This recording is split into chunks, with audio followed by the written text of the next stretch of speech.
csak meg. Hogy úgy használom az irodádat, mintha otthon lennék. Nagyon fáradt vagyok. Pihenj csak. Sajnos túl kényelmes ez a dívány.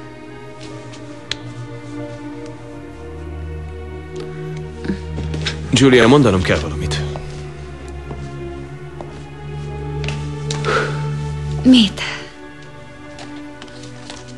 Nagyon nehéz. Iszonyatosan nehéz.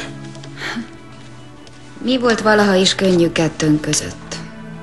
De mindig megoldottuk, nem? Mindent megtettünk érte. Igen. De most szinte lehetetlent kérek, Julia.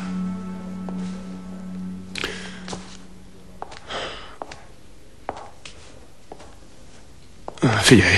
Jó, figyelj rám. Nagyon fájdalmas lesz, amit mondok. Nagyon. Legalább annyira, mint nekem. Mondd. Akik aznap este ellopták az autót, akiket megvádoltak, hogy elütötték Louisát, azok...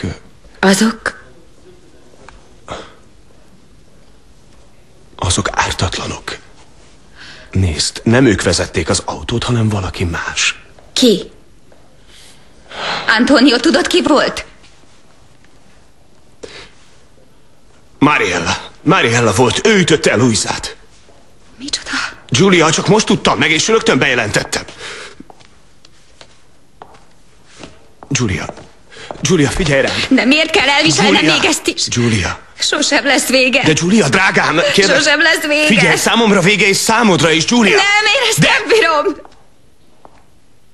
A sors akarja, hogy a két család gyűlölje egymást. Nem, Julia, nem mondd ezt, én nagyon szeretlek téged. Én is szeretlek.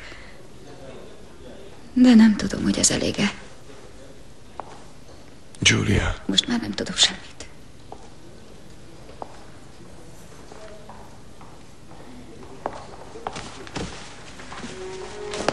Hová mész? Anyámhoz. El kell mondanom neki.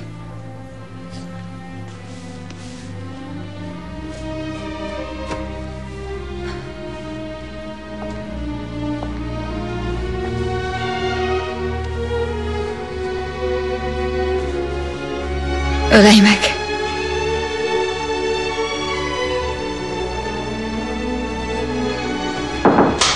Igen? Antonio, bocsánat, sürgős esetet hoztak. Igen, már is megyek.